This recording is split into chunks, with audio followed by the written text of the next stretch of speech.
Welcome to A Way Forward. I'm your host, Maaria. My guest today is going to help us think about a way forward, and it comes to tackling inequity in our food systems. Karen Washington is an award-winning food justice activist and farmer based in New York. She co-founded the organization Black Urban Growers and also helped launch a city farms market bringing fresh vegetables to the Bronx community. She's a winner of numerous awards. The list is very large, including the prestigious James Beard Foundation Humanitarian Award. She's a co-owner of Rise and Brute Farm in Chester, New York, which is currently fundraising for a capital campaign. Welcome to A Way Forward, Karen. Thank you for having me. You're busy. You're very, very busy. Yeah, I guess I am. There's a lot to be done in this world, especially at this moment in time where we are in crisis and chaos. So let me start out with saying this. I think a great way to ground the conversation would be to have you talk about a term that you coined, which I hadn't heard before, and I want to be able to use it to describe the inequities in our food system. And you call it food apartheid. Can you talk about what food apartheid looks like in the U.S.? Yeah, so let me just start by saying why I coined that term. Because I was told, like a lot of my friends who live in low-income neighborhoods and neighborhoods of color, that we lived in a food desert. And I just couldn't understand, that term of food desert, because it was told to me that living in a food desert meant that you lived in a place where you did not have food, or you had limited access to food, or no grocery stores. And living in the Bronx, when I looked around, we had a lot of food. We had the fast food, we had the junk food, we had the processed food. What we did not have was healthy food options. So looking at the food system as a whole, I coined the term food apartheid because when we were talking about food deserts, you were talking about a place, a location, and what you were not talking about the effects that this food system has had, especially in communities of color. You weren't talking about race, you weren't talking about economics, you weren't talking about demographics, which food apartheid talks about in a way that the food system has been discriminatory, has just been unjust.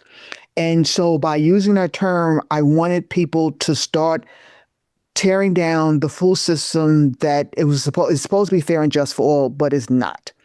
And food desert just wasn't getting it. And then when I would complain about, using that term, people says, well, maybe we can call it food swamp or food mirage.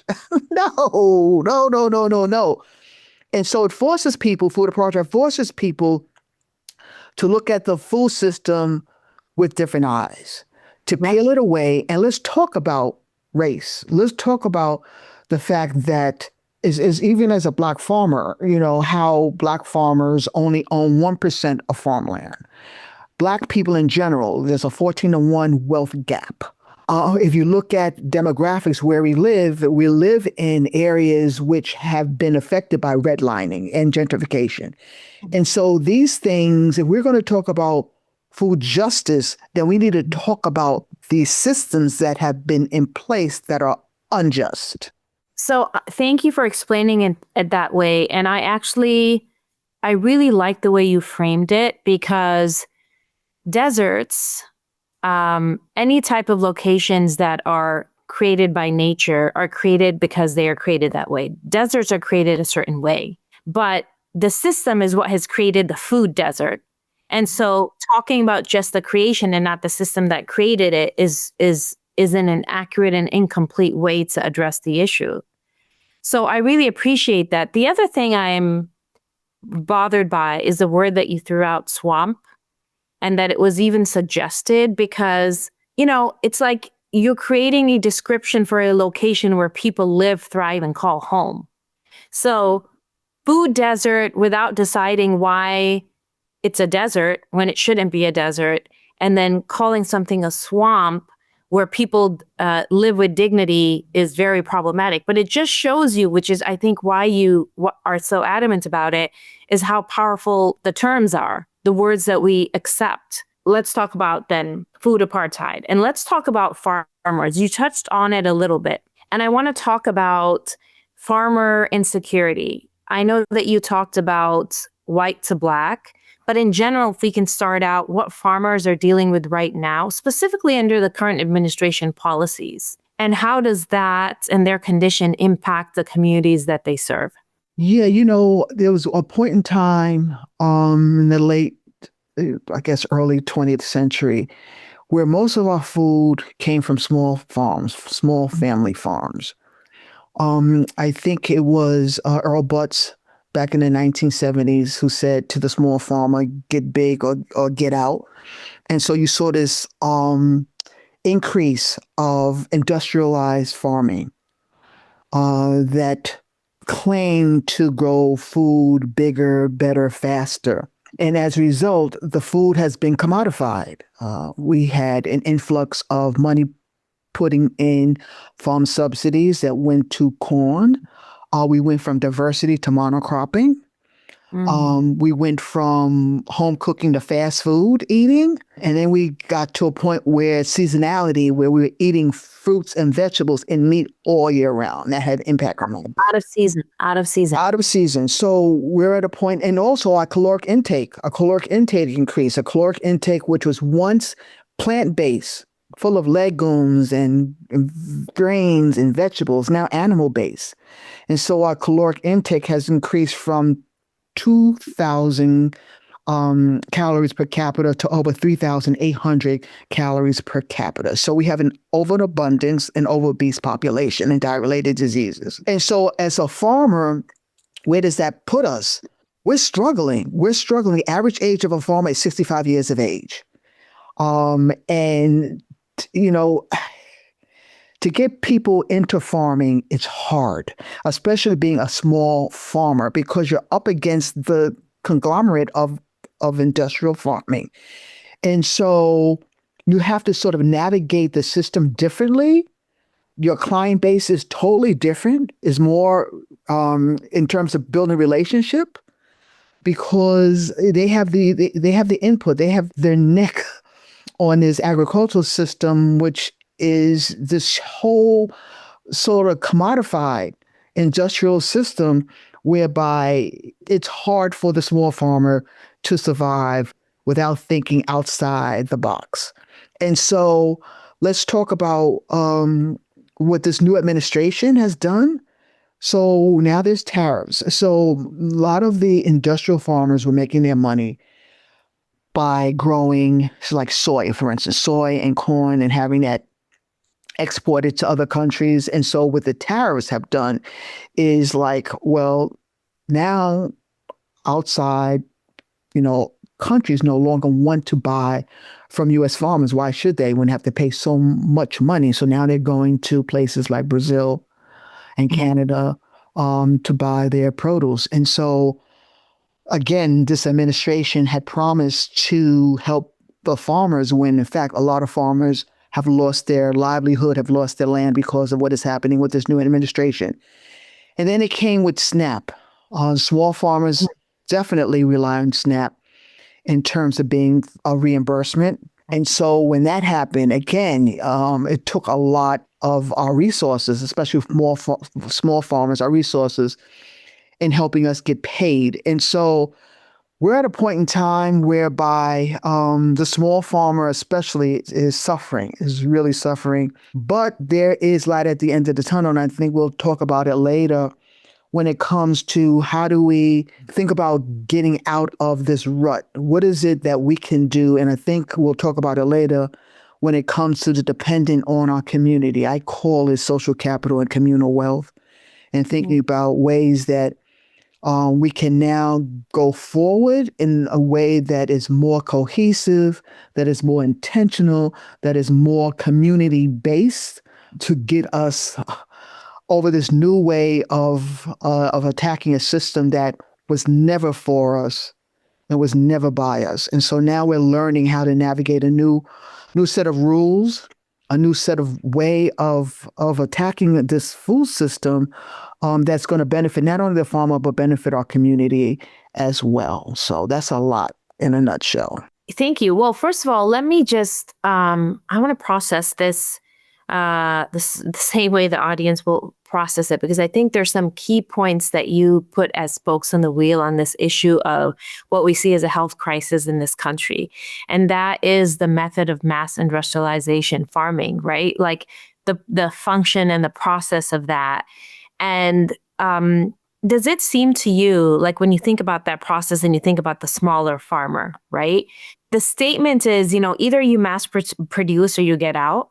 But then the statement is also, like you said, either you are pro healthy food or you're willing to give up the healthy food. And the small farmer is like, you're doing it all wrong. The way you're mass producing is making people sick. Would you agree with that? I'm assuming that's what the small farmer would say. Definitely. I mean, because the industrialization of our farming system has relied on chemicals, fertilization and chemicals, using chemicals. And as a result, fertilization and monocropping. So whereas, the small farmer at one time, you did some of the practices that you've learned, the holistic practices.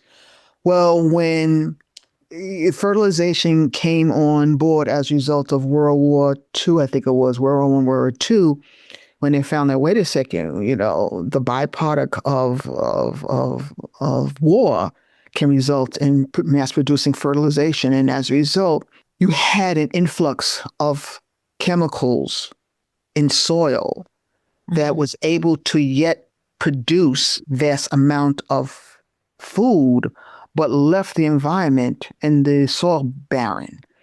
And so we're at a point in time whereby small farmers are trying to use principle organic regenerative agriculture that our ancestors and also indigenous people have used for years, because what we're finding out is that not only is it producing an unhealthy food system, but the impact it has on the environment. Well, let me ask you this, Karen, because it seems to me if it's leaving the soil barren and the environment is suffering, isn't it just an analogy of what it's doing to you inside your body?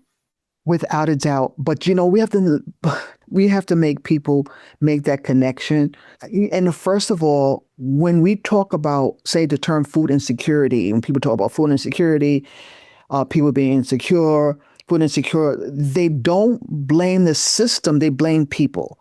And so when we talk about hunger and poverty, the system is not blamed. It's always the fault of the people, that they can eat better, that they can exercise, they can drink water, they can give us all these things. And the thing about it is that, yeah, you victimize the people, but you don't victimize the system that's in place. I couldn't agree with you more. And let me come in here because, so the reason why I'm passionate about food deserts in that term, and I would say food apartheid now, is that for me, my work is policy. My work is focused on creating solutions and kind of really digging deep into nuances the way you are with me right now. And I appreciate that so much. But Chicago has food apartheid, food deserts. And one thing that I would consistently hear in the advocacy on this issue is that there are cultural habits that cause health issues, and there's a cultural lifestyle that causes disparate health issues in the Black and Brown community.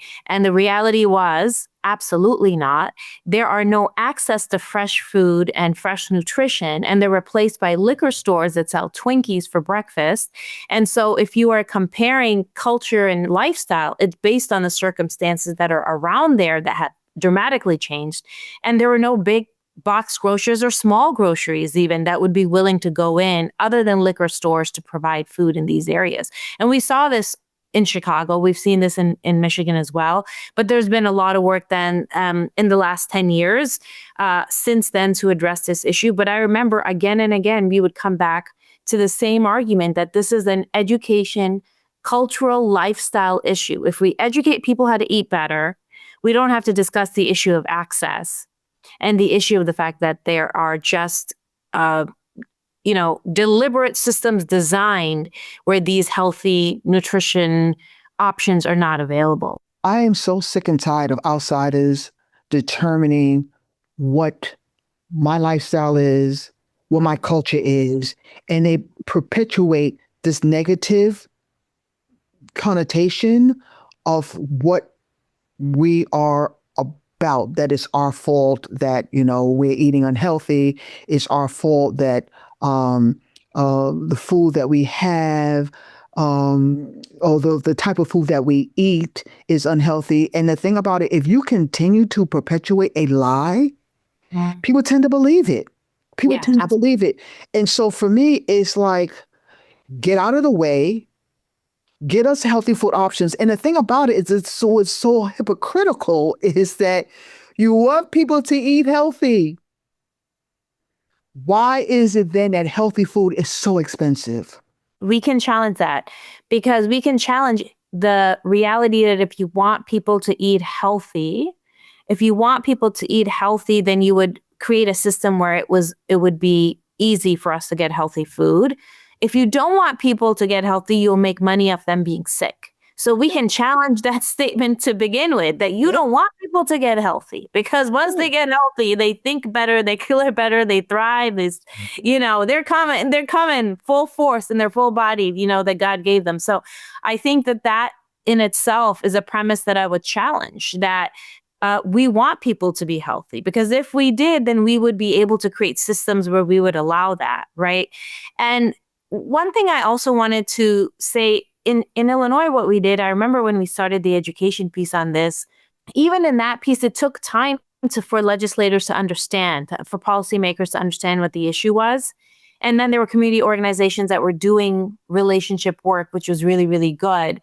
But what we found again and again, that when we created a fresh farm fund, which is what we created in Illinois about 10 years ago, I was not actually thinking about the smaller farmer and mass industrial farming.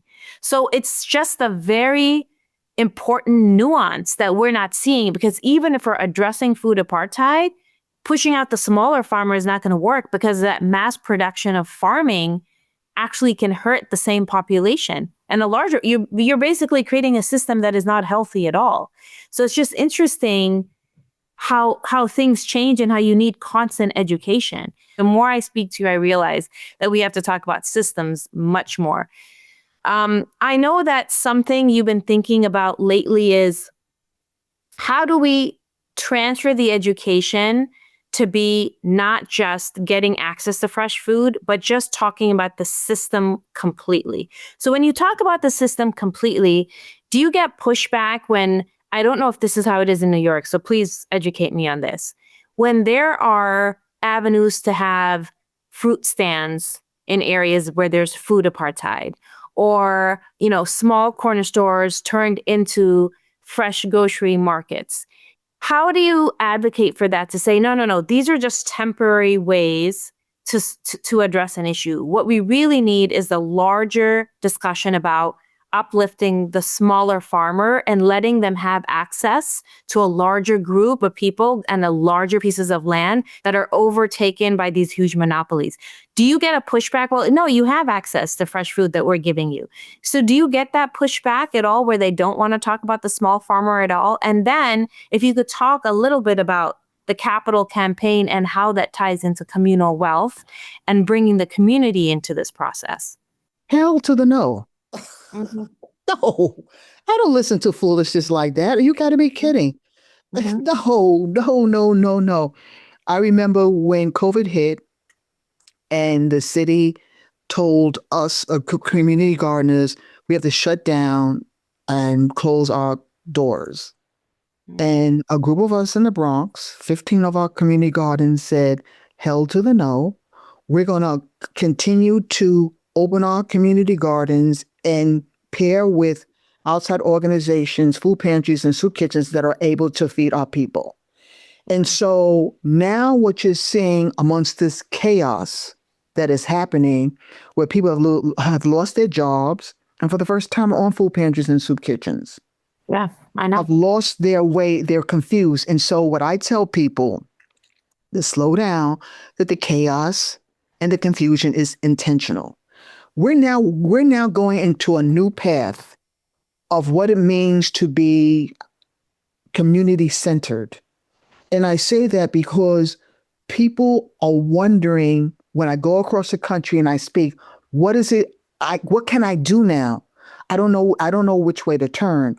And so what is happening from a continuation, what has happened through COVID, when we start thinking about mutual aid, food systems, collaboration, social capital, communal wealth. I also talk about ecosystems. And so, what is happening now broadly, the emphasis for so long has been on food. Food is what brings people together. That's the emphasis is on food. But beyond the emphasis on food and the interaction is the environment, it's housing, it's the Yeah. economy, it's health, all these things. So I tell people focus on your local community. Don't get all highfalutin and frustrated what's happening in the federal level or what's happening in the state level or your local community, making sure people are being fed. How are they being fed? Are they being fed because they have access to community gardens? Are they being fed because they're food pantries and soup kitchens? Are they being fed because within a community, someone can cook a little bit extra to give to that person in need? Not only that, let's think of the broad sense of what community looks like. So think about who in your community is the chef, the homemaker, the electrician, the carpenter, the Uber driver, the babysitter, all these things that now people are saying, wait a second, instead of coming home and closing the door and saying that's not my problem, it's like, so how are we going to get out of this mess? How are we going to make sure that people survive? And it's forming these sort of ecosystems to making sure within our local community we're surviving. And this is a major step. This is a major step for people who don't have power and privilege for so long and have been succumbed to that. It's like, we're going to take back our power. We're going to take back our power within our community and make sure that our community of people are being taken care of. And this is what we're going to do. And this is what is happening in local communities. As a community organizer, I remember it's door knocking, getting out, knocking on the door, finding out who needs what. How can we make sure that our community, the elders are being taken care of? Our children are being taken care of. We used to do that. And so I think there's a huge movement that is happening. I think that people are starting to say, you know what? We need to rely on each other. Oh, Because for absolutely. so long we have been in silos. For so Yeah. long we've been isolated. For so long we have been in this materialistic world where it's supposed to be for me only, it's I. But now people are starting to look at, wait a second. Mhm. If we work together and we can share resources, Yeah. we can get through this. And it's, what's happening on the nonprofit side, that's what they're starting to do. They're starting to say, wait a second. If we're going to get through the cuts that the federal government is doing, taking away from our grants and stuff, what can we do? We can rely on each other. I see this a lot because when we work with communities and advocacy groups, it's very easy to find a target point and saying, look, the elected officials and the policymakers are not serving us well. But there's such a wealth within the communities, right? And there's such a wealth in knowing that you're not powerless, that you have power. So it's like you support the small farmer and you say, no, no, no. Just let us do the system that we know. Let us feed our own. Let us have our community go. Let us feed our kids. We don't want them going to your Twinkies. Let us feed our kids, right? And that in itself makes you so powerful. That's a first line of defense, rolling up your sleeves and saying, we got this. And then just having that be a model for other communities and other states around the country that say, we have to rely on ourselves. If we put all our money and all our effort into advocating against the larger establishment systems, there are people falling through the cracks right now that are not being fed. that are not looked at to see if they're healthy or not, whether they need a ride to the hospital because there's not access of ambulances, right? So just that idea of being powerful is so inspiring, that's the communal wealth that you're speaking about. And I don't think people understand that. People understand what communal wealth means. It's not just capital, it's people. It's people. And let me tell your audience, it's happening, folks. Yeah. We are taking back our system. We're taking back our community. Don't believe what the negativity, because people are starting to do just that. You know, for so long, back in the day, we used to take care of ourselves. You know what I'm saying? We used to do this. And another thing, when you talk about politics, Yeah. I'm just, I don't know what to say about the politics that's happening in this country, but I want people to understand how powerful you are when you make your elected officials accountable. If they want your vote, then you know what? Make sure that they're doing exactly what you put them in office to do. And if they're not doing it, you know what? Get them out. You have that power. Before I left, New York, I knew everybody. I knew my council person. I knew my assembly person. I knew my senator. I knew my congressman. I knew, you know why? Because I felt it was my right to pick up the phone and Right. call and make an appointment to go to the office. We don't exercise that power that we have to make sure that the people that we put in to represent us are doing that. And if they're not doing it, you know what? Push them to the side and get our own candidates and get our own people that are willing to support our community. And that's what's happening now. You know, people now asking for town hall meetings. These local officials, because you have that right to make sure they're doing their job and not hide behind a paycheck. One thing that always strikes me is the misunderstanding that elected officials somehow know all the answers and are somehow smarter on the issues than the people that are actually living in the communities and dealing with the issues. You know, that's where all the intelligence is. That's where all the knowledge is of how to solve problems. So I think that's critical.